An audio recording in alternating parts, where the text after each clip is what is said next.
Hello दोस्तों, good morning. तो आज हम लोग फिर से वेल्डर ट्रेड का जो है MCQ लेकर आए हैं, सेट नंबर 7। यह वेल्डर ट्रेड का जो है वो सेट नंबर 7 है। सेट नंबर 7 जो आपको उपयोगी होगा। ITI एग्ज़ाम है, जो ITI कर रहे हैं, ITI एग्ज़ाम देना है उसके लिए, CTI के लिए जो CTI में पढ़ रहे हैं, या CTI के लिए एंट्रेंस देना है उसके लिए, वेल्डर इंस्ट्रक्टर जो आपको ITI, पॉलिटेक्निक कॉलेज या अदर जो भी टेक्नीशियन का एग्ज़ाम होता है, सेल है, भेल है, इस सारे में यह इम्पोर्टेंट क्वेश्चन होता है। ठीक है, होगा। आपको यह बताइएगा कि नहीं ITI, CTI, वेल्डर, टेक्नीशियन, सभी में अलग अलग क्वेश्चन होता है। ऐसा अलग अलग क्वेश्चन कुछ आता नहीं है। ठीक है, आपको एक निम्मी जो बुक है, निम्मी का बुक है, ठीक है, निम्मी का बुक है, इसी बुक को आप फॉलो कीजिए। आपका सारा एग्जाम का क्वेश्चन उसी से आता है। ये जितना भी है ना, आप देख रहे हैं चारों पांचों, ये सारा का एग्जाम का क्वेश्चन किससे आता है? निम्मी से आता है। ठीक है, तो इसी निम्मी बुक से आपको सेट नंबर 7 हमने लाया है। क्लियर? चलिए,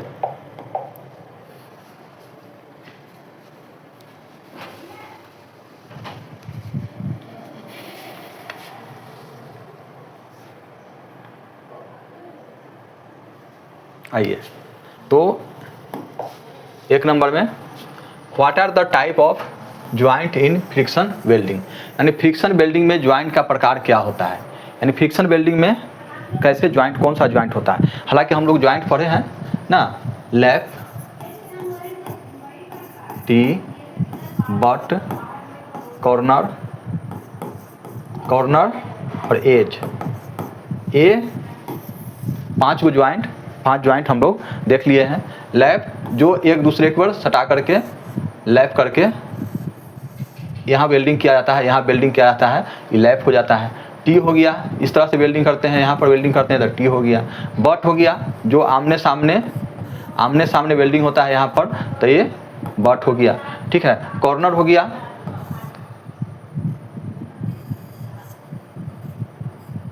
कॉर्नर ए हो गया, जो यहाँ पर वेल्डिंग करते हैं, एक कॉर्नर हो गया।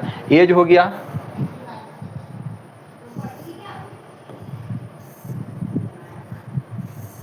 यहाँ पर वेल्डिंग करेंगे, तो ये एज हो गया। ठीक है, तो ये ज्वाइंट हो गया आपको, ये ज्वाइंट जो इस तरह से आपको 5 ज्वाइंट आपको समझ में आ गया होगा। अब देखिए कि अब जब हम घर्षण वेल्डिंग करते हैं, फ्रिक्शन वेल्डिंग करते हैं, घर्षण वेल्डिंग करते हैं, तो कौन सा ज्वाइंट बनेगा। तो देखिए उसमें जो है इस तरह का एक मशीन हो गया, और यहाँ पर एक जो है ये मेटल हो गया, और यहाँ पर एक मेटल हो गया। ठीक है, यहाँ पर क्लैंप कर दिया जाता है। ठीक है ना, यहाँ भी क्लैंप कर दिया जाएगा। अब क्या होता है कि ये घूमता है, नचता है। ठीक है, यह नचता है और यह फिक्स रहता है। ये वाला पार्ट जो है फिक्स रहता है, और यह जो है नचता है। तो नचते हुए जब एक प्रेशर इनमें से इसको क्लोज किया जाएगा यहाँ, तो यहाँ पर नचते हुए ये नचेगा, नचते हुए रोटेट करते हुए इसमें घर्षण करेगा। क्या करेगा? घर्षण करेगा। घर्षण करने के बाद हीट पैदा होगा, और इसमें कोई भी एडिशनल हीट की ज़रूरत नहीं होता है। अलग से कोई भी एडिशनल हीट इसमें नहीं दिया जाता है, और यह हीट पैदा करेगा। तब यहाँ पर कौन सा वेल्डिंग है, क्योंकि आमने सामने वेल्डिंग हो रहा है, तो कौन सा ज्वाइंट होगा। जब आमने सामने वेल्डिंग होगा तो आपने यहाँ देखा यहाँ पर आमने सामने वेल्डिंग हो रहा है, तो कौन सा ज्वाइंट हो जाएगा? तो बट ज्वाइंट होगा। कौन सा होगा? बट ज्वाइंट होगा। क्लियर? तो बट ज्वाइंट हो गया, ये आमने सामने बट ज्वाइंट, ये टी ज्वाइंट, ये हो जाएगा, एक दूसरे पर चढ़ाया जाएगा तब यह लैप ज्वाइंट। तो ओके, तो यहाँ पर कौन सा होगा, क्या होगा? जब यहाँ पर घर्षण होगा तो आमने सामने वेल्डिंग होगा, तो कौन सा ज्वाइंट हो जाएगा? आप देखेंगे टी ज्वाइंट होगा, ये लैप ज्वाइंट होगा, बट ज्वाइंट होगा, या कॉर्नर ज्वाइंट होगा। तो कौन सा ज्वाइंट हो जाएगा? तो आपके पास यह ज्वाइंट हो गया बट ज्वाइंट। आंसर कौन सा हो गया? सी नंबर इसका आंसर हो गया। ओके, चलिए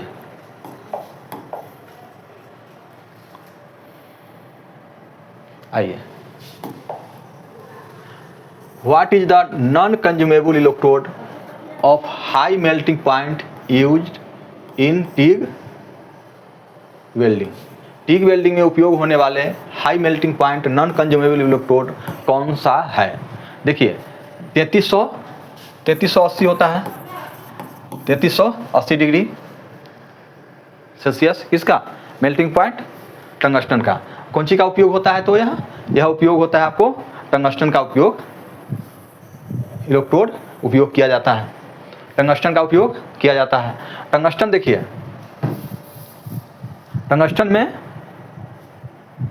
टंगस्टन का उपयोग जब एसी के वेल्डिंग कर, एसी में अगर आपको उपयोग किया जाता है टंगस्टन का, अगर उपयोग एसी में करते हैं तो उसका ये जो होता है ये गोल होता है, ठीक है।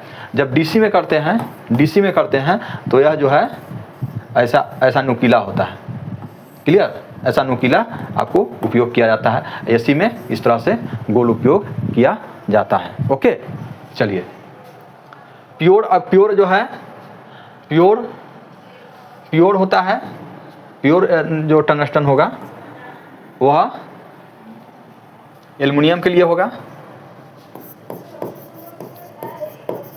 एल्युमिनियम के लिए, और एसी में उपयोग होगा, ठीक है। और उसमें अगर थोरियम मिलाया जाता है, थोरियम मिला दिया जाता है तो उसमें 2%, तो अदर मेटल का उपयोग उसमें जोड़ सकते हैं। Okay,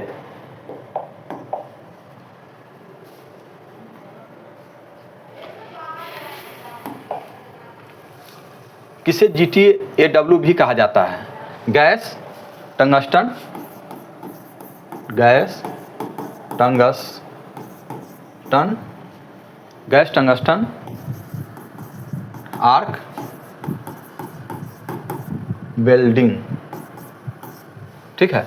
gas tungsten arc welding, तो किसको कहा जाता है? GTAW, टिग है, मिग है, स्टड है और गैस वेल्डिंग है। तो इसमें किसको कहा जाएगा? यह टिग वेल्डिंग को, ठीक है। टंगस्टन इनर्ट गैस, टंगस्टन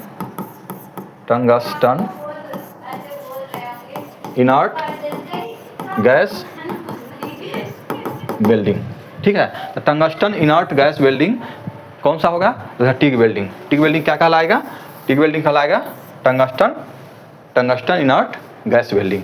तो इसी को क्या बोलते हैं? आपको GTAW भी बोलते हैं, gas tungsten arc welding. Okay, चलिए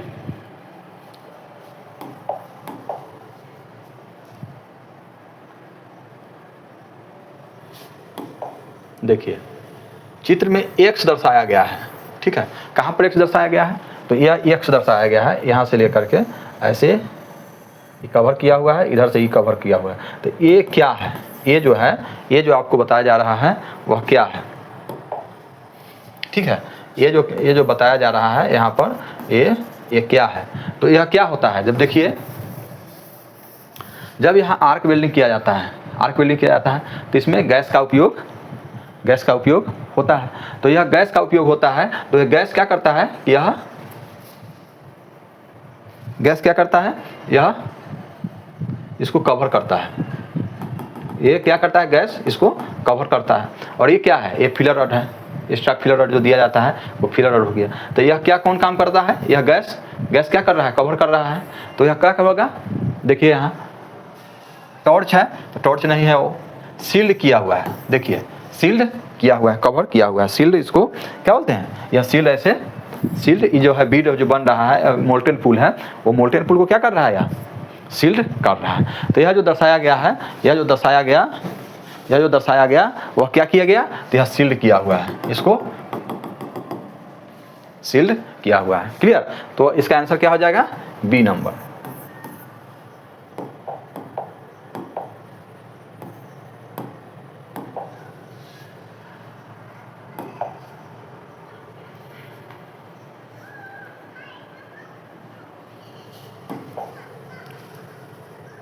फ्रिक्शन वेल्डिंग में किस प्रकार की मेटल को जोड़ा जाता है? ठीक है, किस प्रकार का मेटल को आप जोड़ते हैं फ्रिक्शन वेल्डिंग में? तो फ्रिक्शन वेल्डिंग में जैसे जोड़ा जाता है, आपको इस तरह का जो फ्रिक्शन होता है, रोटेट होता है, इसको जुड़ता है। तो यह जुड़ता है, कौन सा प्रकार का मेटल आपको उपयोग कर सकते हैं? तो देखिए, सिमिलर मेटल, समान मेटल को जोड़ना है तो फ्रिक्शन की कोई ज़रूरत नहीं है, अलग भी जोड़ सकते हैं। D similar metal, non metal group और एनी मेटल फ्लैट टाइप। तो फ्लैट टाइप नहीं, इसमें जब भी होता है तो राउंड टाइप ही मेटल का उपयोग किया जाता है। और डिसिमिलर मेटल, भिन्न धातु का मेटल का उपयोग आप इसमें कर सकते हैं। क्या है? अलग अलग मेटल का भी उपयोग इसमें आप जोड़ सकते हैं फ्रिक्शन वेल्डिंग में। क्लियर? आइए, क्योंकि आप देख रहे हैं कि इस तरह से इसमें घर्षण करके हीट पैदा होता है, इसलिए डिसिमिलर मेटल उपयोग कर सकते हैं।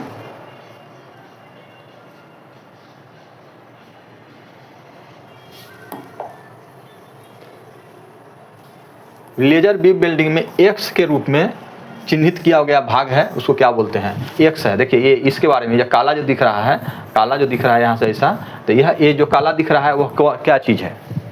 काला जो है वह क्या चीज़ है, इसके बारे में आपको बताना है। तो देखिए लेजर बीम, तो इसको बोलते हैं लेजर बीम। ये जो आ रहा है, ये जो आ रहा है, ये हो गया लेजर बीम।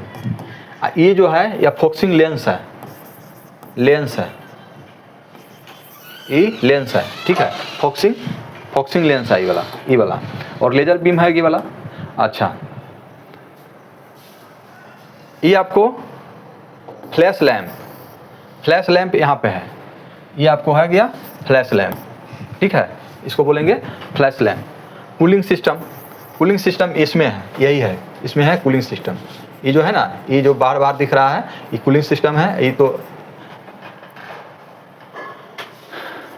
क्लियर। अब बताइए ये रूबी रॉड, ये हो जाएगा कौन सा हो जाएगा? ये जो ब्लैक जो दिख रहा है, ये ब्लैक जो दिख रहा है, यह हो जाएगा आपको रूबी रॉड। तो यह रूबी रॉड हो गया। क्लियर।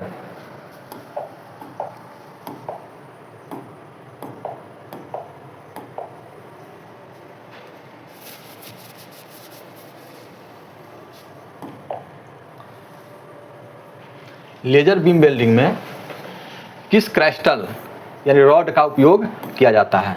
अभी हम लोग देखे हैं कौन सा रॉड का उपयोग किया जाता है। वह रॉड किस चीज़ का होता है? तो Ruby. Clear.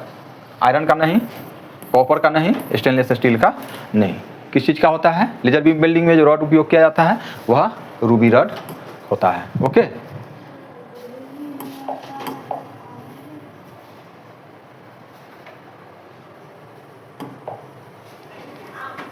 Laser beam welding में एक्स के रूप में चिन्हित भाग का नाम क्या है? तो एक्स जो है, यह एक्स हो गया, या एक्स ये जो दिख रहा है, ये तो क्या है ये? ठीक है, तो इसके बारे में आपको पूछ रहा है क्या है, जो हम लोग थोड़ा देर पहले देखे भी थे। तो कौन सा होगा? Ruby rod. रूबी रॉड बताइए किसको बोलते हैं रूबी रॉड? तो यह ब्लैक जो दिख रहा है, यह आपका कौन सा होगा? रूबी रॉड होगा। कूलिंग सिस्टम इसको बोलते हैं, यहाँ जो है ये कूलिंग सिस्टम है। फ्लैश लैंप यहाँ हो गया, ठीक है।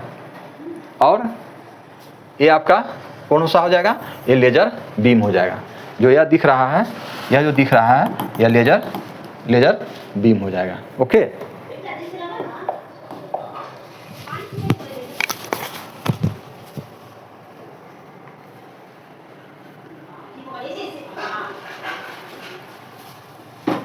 फ्रिक्शन वेल्डिंग के द्वारा किस प्रकार के धातु सेक्शन को वेल्ड किया जा सकता है? ठीक है, यानी किस प्रकार के धातु हो या उसका सेक्शन हो जिसको उपयोग किया जाता है जोड़ने के लिए? पाइप या राउंड रॉड, फ्लैट या square roof, thin sheet, heavy sheet. देखिए सीट जो है, सीट तो कभी इसमें यूज होगा नहीं। सीट जो है, पतला वाला सीट जो है, वह सीट जो है बड़ा जो होता है इस तरह का, वह यूज तो कभी इसमें जुड़ाएगा नहीं। तो सीट को तो पहले ही हटा दीजिए, ठीक है। हैवी सीट हो या थिन सीट हो, सीट नहीं जुड़ाएगा। अब है कि फ्लैट होता है, बड़ा जिस तरह से प्लेट होता है, इसको फ्लैट बोलिए। तो ये भी यूज है क्योंकि उसमें नचेगा कैसे, मेन चीज़ उसमें जोड़ करके नचाना, ठीक है। तो नचाने के लिए क्या चाहिए? तो आपको पाइप चाहिए या राउंड रॉड चाहिए, तभी वो फ्रिक्शन गोल नचा करके उसको घर्षण किया जाएगा। क्लियर। तो उसके लिए आपको कौन सा इस सेक्शन का यूज कर सकते हैं फ्रिक्शन वेल्डिंग में? तो यह पाइप और गोल रॉड का उपयोग जोड़ने के लिए कर सकते हैं। क्लियर। चलिए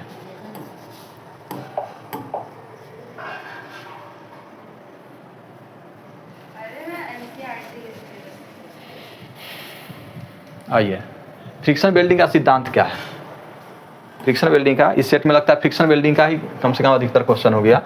फ्रिक्शन वेल्डिंग का सिद्धांत क्या है, वो कैसे नचता है? क्लियर? कैसे मैंने काम करता है, तो one member stationary and another rotary type. हाँ, एक मेंबर जो स्टेशनरी माने रुका हुआ, ठीक है, और दूसरा रोटरी टाइप, यही इसका आंसर हो जाएगा।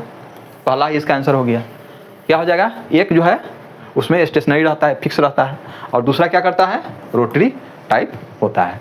इसमें देखिए बोथ मेंबर रोटेट, नहीं, बोथ मेंबर रोटेट नहीं होता है। बोथ मेंबर आर हीटेड, दोनों हीट नहीं होता है। One member is heated another rotating, नहीं। एक मेंबर गर्म तथा दूसरा रोटेट रहता है, नहीं। ये आपको स्टेशनरी, ये आपका आंसर हो जाएगा।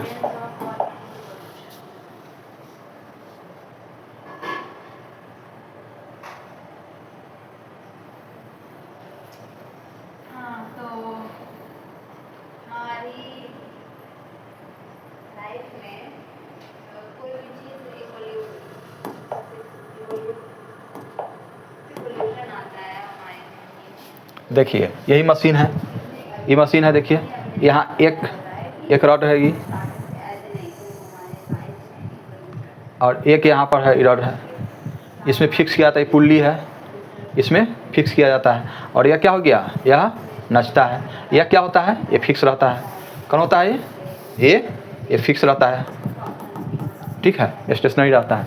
तो आप इसको दिखा रहा है कि यह जो है एक्स, जो इसके बारे में बता रहा है ये क्या है, ठीक है, या क्या हो रहा है। तो इसका देखिए मशीन कंट्रोल करता है, नहीं, ये तो जॉब है, ठीक है। ये क्या है? ये तो जॉब है।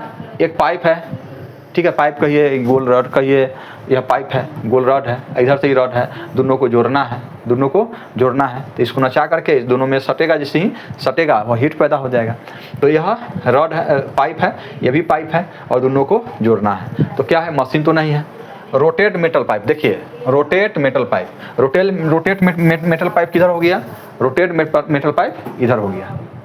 रोटेट मेटल पाइप किधर हो गया? इधर हो गया। चलिए नॉन रोटेट पाइप, यानी नॉन रोटेट पाइप इधर हो गया। ये जो है नॉन रोटेट पाइप होता है, यानी फिक्स रहता है, रोटेट नहीं होता है।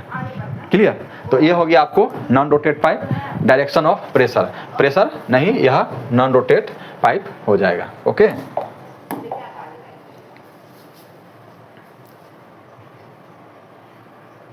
Non rotate pipe.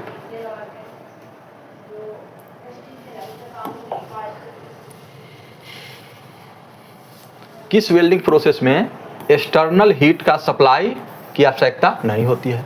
एक्सटर्नल यानी बाहर से हीट जो है की ज़रूरत नहीं होती है, ठीक है। कौन सा जो है वेल्डिंग में होता है ऐसा? तो देखिए जब हम लोग ये देखे थे किसमें?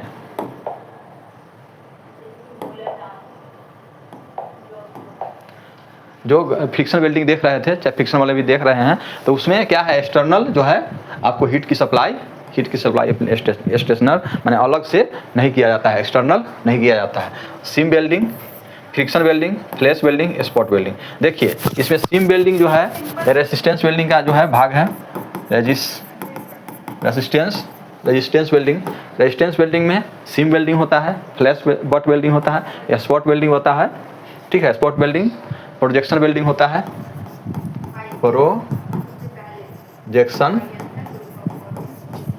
प्रोजेक्शन वेल्डिंग हो गया एक। दूसरा सीम वेल्डिंग हो गया, सीम वेल्डिंग। तीसरा स्पॉट वेल्डिंग हो गया, स्पॉट वेल्डिंग हो गया। चौथा आपको फ्लैश बट, एगो बट वेल्डिंग भी होता है इसमें, ठीक है। एगो फ्लैश बट भी होता है, फ्लैश बट होता है, ठीक है। तो 5 को आपको यहाँ आपको याद रखना है, जिसे projection welding, seam welding, spot welding. ये है लैप जॉइंट होता है, ठीक है। ये तीनों क्या होता है? लैप जॉइंट होता है। और ये दोनों क्या होता है? बट जॉइंट होता है, बट जॉइंट। यानी रेजिस्टेंस वेल्डिंग का आपको 5 याद रखना है। 5 में आपको देखना है तीनों जो है लैप जॉइंट हो जाएगा, और यह जो है बट जॉइंट हो जाता है। और फ्रिक्शन वेल्डिंग में क्या है कि फ्रिक्शन वेल्डिंग में एडिशनल हीट की ज़रूरत नहीं होती है। Okay,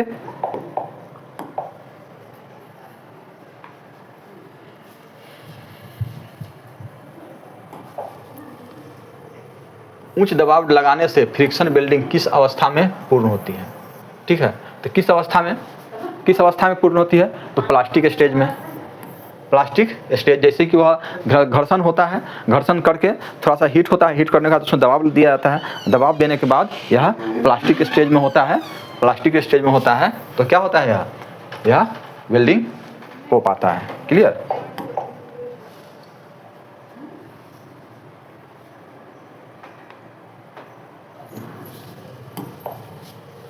what is the full form of GTAW? GTAW का फुल फॉर्म हम लोग सबसे पहला जो क्वेश्चन हुआ था उसमें हम लोग देखे थे कि GTAW का फुल फॉर्म क्या है। तो यह कौन सा हो जाएगा? Gas tungsten arc welding.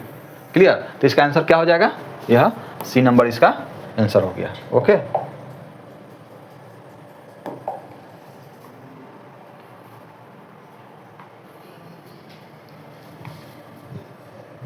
आइए,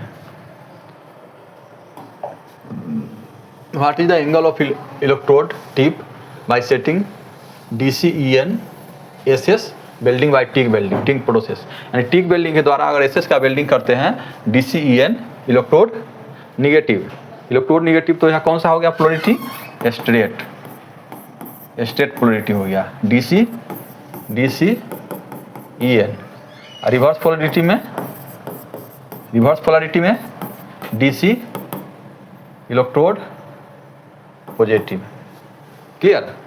इलेक्ट्रोड पॉजिटिव होगा तो जब टिक वेल्डिंग करते हैं तो इलेक्ट्रोड पे 70% हीट होगा और मेटल जॉब पे 30%। क्लियर? इलेक्ट्रोड पॉजिटिव होने पर। चलिए, इसका एंगल कितना होगा? तो इसका एंगल कितना हो जाएगा? 60 डिग्री है जो इसका टिप का एंगल हो जाता है। ओके,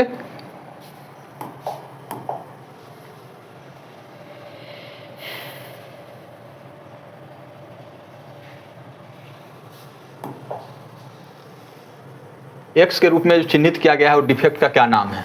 यह देखिए, ये जो यहाँ पर दिख रहा है, ये खाली जगह दिख रहा है। यहाँ पे जो खाली जगह दिख रहा है और यहाँ पर जो दिख रहा है ये तो ये दोनों जो है क्या है? कौन सा डिफेक्ट है? कौन सा डिफेक्ट होगा? पोरोसिटी जो है, पोरोसिटी कौन सा होता है? जब यहाँ पर छोटा सा बिंदु आ जाता है, छोटा सा ऐसे, तो यह क्या हो जाएगा? पोरोसिटी हो जाता है, पोरोसिटी होता है। अंडरकट किसको बोलते हैं? जब इस तरह का वेल्डिंग होता है, तो यहाँ पर एक अंडरकट होता है या नाली टाइप का। ठीक है, नाली टाइप का हो जाता है दोनों साइड में, तो वो हो जाएगा आपका अंडरकट। स्लैग इंक्लूजन, इसमें अंदर में कुछ फंस जाता है। ठीक है, गंदगी वगैरह फंस गया तो स्लैग इंक्लूजर, चाहे स्लैग उसमें चला गया, अंदर चला गया तो स्लैग इंक्लूजर हो गया। और इनक्लेव इनकम्प्लीट पेनिट्रेशन, तो इसका क्या आंसर होगा? अधूरा पेनिट्रेशन, क्योंकि यह क्या है? पेनिट्रेशन अधूरा है, पूरा उसमें पेनिट्रेशन नहीं हो पाया। तो यह कौन सा आपको दोष हो गया? डिफेक्ट हो गया। तो अधूरा पेनिट्रेशन यानी इनकम्प्लीट पेनिट्रेशन। ओके,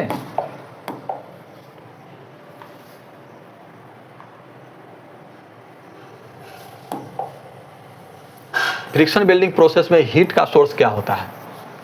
क्या हीट का सोर्स? हीट कैसे मिलता है? फ्रिक्शन वेल्डिंग में हीट कैसे मिलता है? तो हीट कैसे मिलता है? तो जब वह नचता है, जब नचता है, जब घर्षण होता है तो फिर वह क्या होता है? हीट पैदा होता है। तो केमिकल होगा, केमिकल से नहीं होता है, इलेक्ट्रिकल से भी नहीं होता है, मैकेनिकल हो जाएगा। इसमें क्या होता है? मैकेनिकल फ्रिक्शन, मैकेनिकल यांत्रिक घर्षण। यांत्रिक घर्षण से, घर्षण वेल्डिंग में क्या होता है? यांत्रिक घर्षण से इसमें वेल्डिंग हीट मिलता है। ओके, चलिए,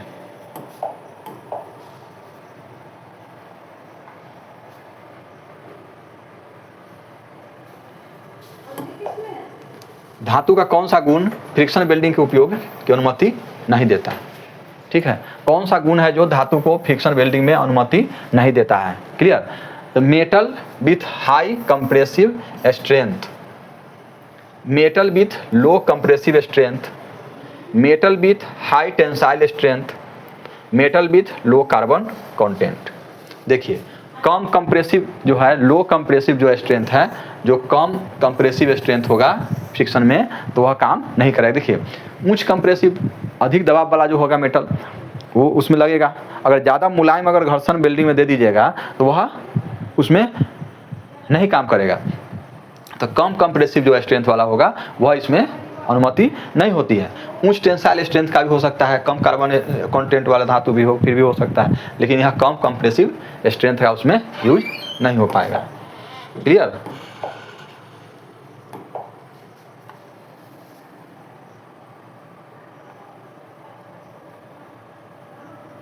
आइए, निकिल तथा टाइटेनियम के वेल्डिंग के लिए कौन सा वेल्डिंग प्रोसेस प्रभावी है? निकिल करने के लिए, टाइटेनियम को वेल्डिंग करने के लिए, निकिल या टाइटेनियम को वेल्डिंग करने के लिए कौन सा हो जाएगा? तो टिग वेल्डिंग हो जाएगा। ठीक है, हम लोग फर्स्ट या सेकेंड बनाए थे, उसमें भी यह क्वेश्चन था। क्लियर? तो यह कौन सा होगा? टिग वेल्डिंग हो गया।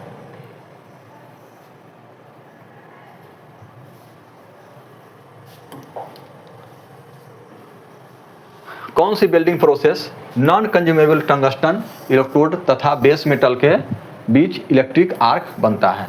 देखिए इलेक्ट्रिक आर्क कहाँ पर बन रहा है? तो यह इलेक्ट्रिक आर्क जो है यहाँ पर इलेक्ट्रिक आर्क बनता है। ठीक है, तो यह कौन सा में नॉन कंज्यूमेबल होता है?